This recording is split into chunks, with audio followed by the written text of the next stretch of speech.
Icône, pour vous servir, bienvenue sur ma chaîne. Leonardo da Vinci.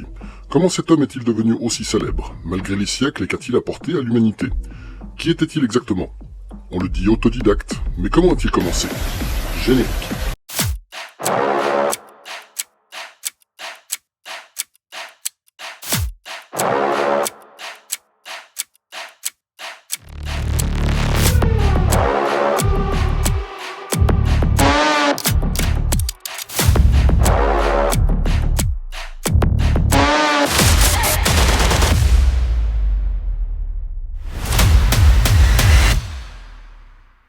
Léonard naît illégitimement à Ancano, en Italie, le 15 avril 1452. Son véritable nom complet est Leonardo di Ser Piero da Vinci. Son père, Piero da Vinci, est d'abord notaire, puis ambassadeur de la République florentine. Sa mère, Caterina di Meolipi, aurait vraisemblablement été une paysanne, mais les sources ne sont pas très sûres. Car le petit Leonardo ne semblait pas de prime abord avoir été voulu par ses géniteurs. Il vivra son enfance aux côtés de son père et de sa belle-mère, de son oncle et surtout auprès de ses grands-parents au village de Vinci pendant les 10 premières années de sa vie. Vu que Leonardo était illégitime, c'est son grand-père qui prit l'initiative d'inscrire sa naissance sur un registre de l'époque, devenant la seule preuve des origines de Léonard. Néanmoins, son père le considéra toujours à l'égal des 12 autres enfants légitimes qu'il eut par la suite avec 2 autres femmes. À ceci près que Léonard, du fait de sa naissance involontaire, n'aurait pas la possibilité d'étudier, comme ses frères, le système juridique. L'éducation de Léonard fut donc plutôt chaotique. Son père lui apprit néanmoins à utiliser un boulier. Pour développer sa créativité, son père lui apprit à écrire de la main gauche et à l'envers, ce qui fit tout le reste de sa vie.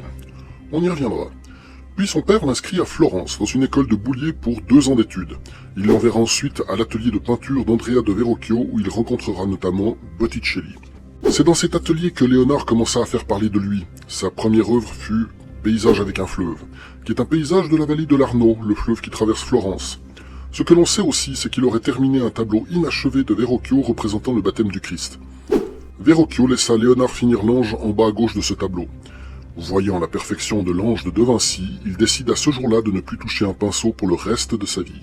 À 26 ans, Léonard a officiellement dépassé le maître. Les Médicis décident alors de l'envoyer à Milan chez le duc Ludovico Sforza. Il y fera office d'organisateur de fêtes. Il y conçoit notamment des machines pour le théâtre.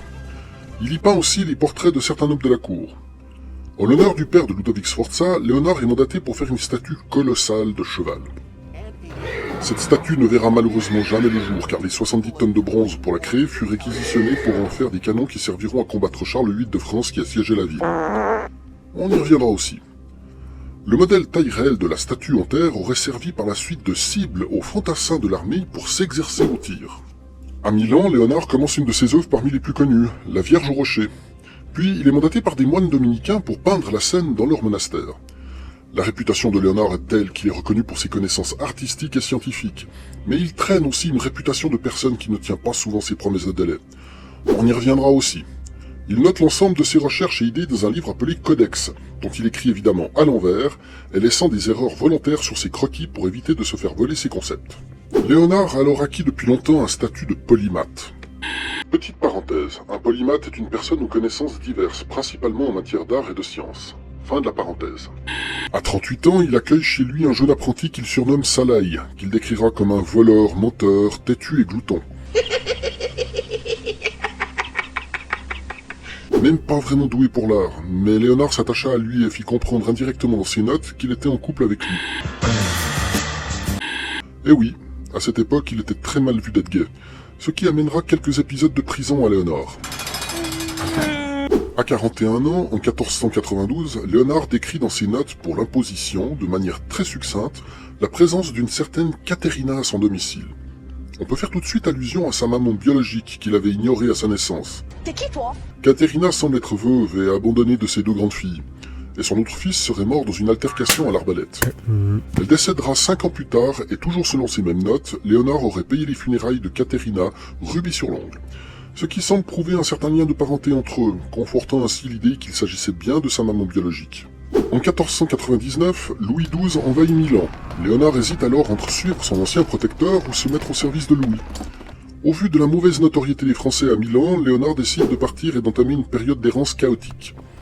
Après un très court passage à la cour de la duchesse Isabelle d'Este à la ville de Mantoue, il se rend à Venise en 1500. Il n'y restera que quelques mois pour y présenter ses œuvres et vendre ses conseils d'architecture et d'ingénierie militaire. Il retourne à Florence et vit quelque temps chez les moines servites au couvent de l'église de la Santissima Annunziata. Léonard commence alors à peindre la Vierge au fuseau, mais en définitive il peint peu et préfère se consacrer plutôt au domaine technique et créer ainsi des systèmes de métiers à tisser, horloges, grues et aussi du matériel militaire. Il entre ainsi dans une période où la peinture ne l'intéresse plus et souhaite se consacrer pleinement à l'ingénierie mécanique.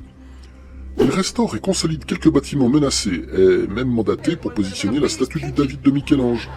Il semble alors difficile de pouvoir le croiser, il semble vivre au jour le jour. En 1502, César Borgia le mandate à son service et le nomme architecte et ingénieur général. Ainsi, en une année, il parcourt la Toscane, l'Émilie-Romagne et l'Ombrie pour dessiner des cartes et aménager le territoire. Il rencontrera alors Nicolas Machiavel et deviendra son ami. À ce jour, on ne sait pas ce qui poussa Léonard à quitter les Borgia en 1503, mais certains pensent qu'il aurait été dégoûté de certains crimes commis par son protecteur. Il quitte donc les Borgia pour retourner à Florence en 1503, la ville chère à son cœur. Il s'inscrit à la corporation des peintres de la ville et rencontre alors une jeune femme qui va peindre au portrait. Un pays pas intéressé. Lisa del Giocondo. Son mari est un commerçant de soie florentin et très riche appelé Francesco del Giocondo, et lui commande le portrait de sa femme qu'il finira tardivement. En effet, durant ces années, il ne travaillera pas en permanence sur le portrait de la Joconde, mais il le peindra de manière épisodique, le retouchant sans cesse. Ce qui a poussé Léonard à peindre la Joconde serait principalement le lien personnel entre son père et le riche marchand florentin. Une des commandes les plus prestigieuses de Léonard sera alors de peindre la bataille d'Anghiari au Palazzo Vecchio. À la même période, Michel-Ange, son rival, fut aussi mandaté pour peindre une autre œuvre dans la même salle, la bataille de Cacina. En vis-à-vis, la rivalité entre les deux artistes s'est toujours fait ressentir. C'est de merde! Hein? Et une haine farouche les oppose. Néanmoins, il est dit que Léonard aurait eu ses débuts d'envie d'étudier l'anatomie en observant les œuvres de son rival. La bataille d'Anghiari en restera au crayonné, comme l'œuvre de Michel-Ange d'ailleurs. Les deux peintres n'ayant de nouveau pas respecté les délais et donc les clauses du contrat. La bataille d'Anghiari aurait été recouverte par une œuvre du peintre Giorgio Vasari, mais elle serait toujours là, cachée derrière. Giorgio Vasari ayant laissé un indice sur sa peinture sous la forme d'une bannière militaire où il y est écrit « Cerca trova », qui veut dire « cherche et trouve ». Néanmoins, le croquis aurait été recopié par Vasari lui-même avant qu'il ne le cache par son œuvre. Michel-Ange aussi eut son crayonné recouvert, mais recopié au préalable. Il est connu que beaucoup d'artistes dans tous les domaines sont difficiles à gérer de par leur tempérament souvent incontrôlable et ingérable. La confiance est souvent dure à gagner, et il est difficile de s'imaginer que pour assurer la qualité d'une œuvre, il est généralement nécessaire de les laisser se gérer eux-mêmes à 100% sans leur poser de contraintes. Toujours en 1503, Léonard laisse définitivement et encore une œuvre inachevée derrière lui, la Vierge au rocher. Ça fait beaucoup là, non? Par ordre juridique, un autre peintre, Ambrogio de Prédis, devra mettre sa main à la pâte pour continuer l'œuvre. Les deux peintres réclament alors au roi de France un complément de salaire. Il est l'or de se réveiller. En 1504, le père de Léonard, Piero da Vinci, meurt à l'âge de 80 ans. Léonard l'écrit dans ses notes. Il ne recevra rien de l'héritage, étant un fils illégitime. On sent le trouble de l'artiste car c'est une des rares fois où il n'écrit pas à l'envers. Il reprend alors ses recherches en anatomie qu'il avait commencé quelques années plus tôt. Il tente d'en rédiger un recueil, mais comme d'habitude, il restera inachevé. En 1506, retour sur la Vierge au rocher. Leonardo et Ambrogio de Prédis sont nommés juridiquement de terminer là cette peinture en 2 ans. Suite à ses déboires sur les commandes inachevées, Léonard se voit plutôt partir chez les Français sous les ordres de Louis XII, beaucoup plus riche et stable que la ville de Florence. Il repart donc à Milan en 1507 comme ingénieur et peintre ordinaire du roi de France. Ceci avec à la clé un salaire régulier. Il sera définitivement établi à Milan en 1508. Pendant qu'il continue ses études d'anatomie sur les cadavres, il reprend le travail sur une de ses peintures inachevées, la Sainte-Anne, qu'il avait laissée de côté pour commencer la bataille d'Anghiari. À ce moment-là, l'oncle de Léonard, Francesco, meurt et le laisse pour seul héritier de ses terres à Vinci. Mais les demi-frères et sœurs de Léonard s'opposent au testament, Léonard n'étant pas légitime de la famille. Léonard en fera appel jusqu'au roi de France pour le soutenir, et le juge tranchera à demi pour Léonard, ne laissant que l'usufruit et l'argent que rapporte la propriété. L'histoire du jus de fruits, là, du jus de fruits. Les demi-frères et sœurs, eux, pourront profiter pleinement du terrain. En octobre 1508, il termine enfin la Vierge au rocher et reçoit le reste de l'argent de sa commande 25 ans après avoir été commandité pour elle. Léonard peint de moins en moins et reste plutôt dans le domaine de la recherche et de l'ingénierie. Le peu de temps qu'il consacre à la peinture aurait permis de voir le jour au tableau Salvador Mundi. mais les sources manquent pour lui attribuer l'œuvre. Il y aurait aussi la Scapigliata et l'Eda et le cygne. Elle aussi, on n'est pas sûr qu'elle vienne de sa main, mais peut-être de son assistant. En 1510, il commencera à peindre alors Saint Jean-Baptiste et Saint Jean-Baptiste en Bacchus. À la même période, à Milan, il sera ordonnateur des fêtes pour le triomphe du roi de France. Il est aussi en charge de concevoir un système d'irrigation pour la ville. Aux alentours de 1511, le roi de France perd de plus en plus son pouvoir et les Sforza regagnent petit à petit du terrain sur la ville. Léonard décide de partir encore une fois de Milan pour se trouver un nouveau protecteur. Il se retrouve sans mécène pendant plusieurs années et loge chez les parents d'un ancien élève à la Villa Melzi à Vaprio d'Ade et donne des conseils d'architecture pour leur nouvelle maison. Salaï, qui a 35 ans, l'accompagne toujours dans tous ses périples. Léonard en profite pour rédiger le codex Leicester sur la géologie et retouche toujours les tableaux qui l'accompagnent. En 1513, Jean de Médicis devient le nouveau pape Léon X à Rome. Il souhaite s'entourer de grands artistes de tous les domaines. Il fait appel à Léonard et à Julien de Médicis, son frère, et les installe au palais du Belvédère, le palais d'été du pape. Léonard y installera son atelier et aussi les logements de ses élèves. Malgré les supplications de Léon X, Léonard ne touche plus au pinceau, à l'opposé de Raphaël et Michel-Ange travaillant aussi à Rome et qui continuent à rafler les contrats et à peindre. Léonard préfère améliorer les différents mélanges de couleurs et retoucher ses tableaux qui le suivent partout, avec sa technique de sfumato. Petite parenthèse, le sfumato inventé par Léonard consiste en une méthode de peinture de type modelé vaporeux, qui donne un contour doux et enfumé, ne laissant pas de traces de pinceau. Fin de la parenthèse. Parmi les tableaux qui l'accompagnent encore, on peut nommer la Joconde, le Saint Jean-Baptiste, le Bacchus. D'ailleurs, ces deux derniers tableaux seront finis à Rome. Léonard se considère plutôt comme architecte et philosophe. C'est moi qui vais architecter tout le... Ses études du corps humain par la dissection seront très vite stoppées par l'Église, et se concentrera plutôt à l'astronomie, les maths et les miroirs concaves. Son séjour à Rome lui laissera un goût un peu amer, étant constamment empêché par l'Église de progresser sur plusieurs de ses projets. La bataille de Marignan en 1515 permet au roi de France François Ier de faire revenir Léonard au service de la France. Il sera présent lors de la rencontre entre le pape Léon X et le roi François, à Bologne. Le roi demande alors à Léonard de s'installer en France, proposition qu'il refuse d'abord. Puis, à la mort de Julien de Médicis, il change d'avis et accepte la proposition. En 1516, il arrive en France à Amboise. Il sera logé au manoir du Clou, actuellement château du Clos Lucé. Il est accompagné de ses élèves Francesco Melzi et Salaï. Il a aussi à ses côtés son serviteur Battista de Villanis. François Ier le nomme alors premier peintre, ingénieur et architecte du roi. Il est supposé que Léonard termine la Joconde à ce moment-là. Léonard a déjà un âge respectable de 64 ans et semble souffrir d'une paralysie du bras droit. Il fait donc travailler ses élèves à sa place en leur donnant des instructions. Lors d'une visite du cardinal d'Aragon, il présente 4 de ses tableaux majeurs.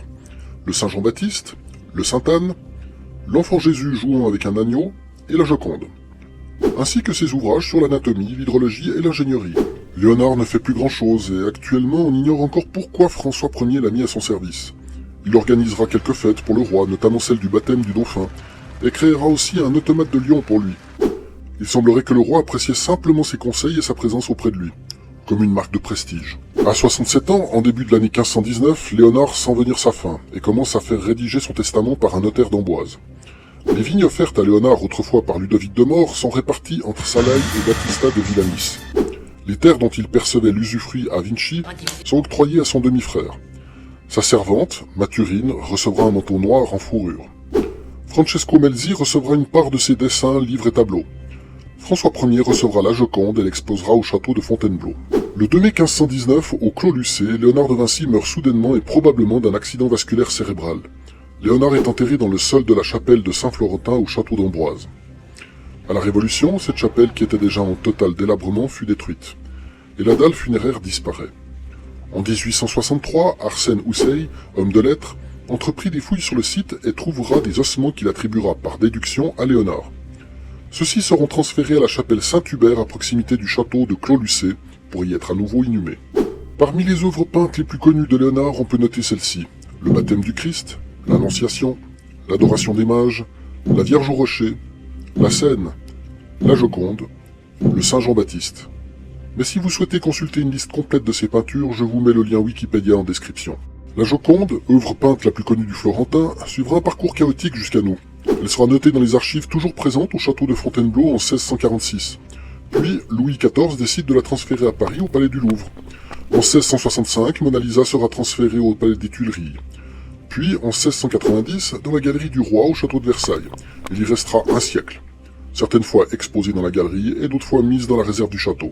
En 1793, le musée central des arts de la République à Paris, qui deviendra le musée du Louvre par la suite, décide de ne pas l'exposer pour son inauguration. Elle sera présentée la première fois au public en 1798. Le consul de Bonaparte, en 1801, fait revenir l'œuvre au Palais des Tuileries pendant une année. Et en 1802, elle revient au Louvre dans la Grande Galerie.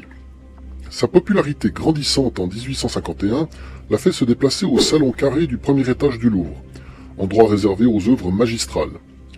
Lors de la guerre franco-allemande de 1870, Mona Lisa part se cacher dans les souterrains de l'arsenal de Brest, puis retourne au Louvre à la fin de la guerre. Le 22 août 1911, le Louvre constate le vol de la Joconde dans sa galerie. Théophile Homolle, alors directeur du Louvre, en sera remercié. En 1913, le vitrier italien Vincenzo Perugia tente de vendre l'œuvre à un antiquaire florentin, Alfredo Geri. Vincenzo s'est accaparé l'œuvre lors de la mise sous verre des tableaux du Louvre comme protection anti-vandale. L'antiquaire prévient aussitôt les autorités. Vincenzo sera arrêté à son hôtel. En 1914, elle retourne au Louvre après avoir été exposée à Rome et à Florence. La Joconde est dorénavant mise sous haute surveillance. Lors de la Deuxième Guerre mondiale, le Louvre ferme et place une majorité de ses œuvres en sécurité, dont la Joconde qui sera d'abord placée au château de Chambord, puis le tableau sera transféré au château d'Amboise, puis à l'abbaye de Locdieu, puis au musée Ingres de Montauban. Deuxième passage à Chambord, au château de Montal à Quercy dans le Lot. La Joconde sera continuellement ballottée jusqu'en 1945, où elle retourne au Louvre. Elle échappe ainsi à la rafle des œuvres d'art commanditées par le copain du petit moustachu lors de la Deuxième Guerre mondiale. En 1956, le jeune Bolivien Hugo Unganza Villegas est pris de démence et s'attaque à la Joconde au Louvre en lui lançant un caillou qui brise la vitre de protection et endommage le coup de gauche de Mona Lisa. En 1962, la Joconde prend le risque de voyager jusqu'à Washington pour y être exposée à la National Gallery, puis à New York, au Metropolitan Museum of Art. La Joconde reviendra au Louvre en 1963. Elle fait un autre voyage au Japon en 1974 au musée de l'art occidental, où elle échappe de peu à une attaque au spray rouge. Elle fait ensuite un bref passage à Moscou, puis revient définitivement au Louvre à Paris. Elle sera alors protégée par un caisson blindé et étanche à partir de ce moment-là.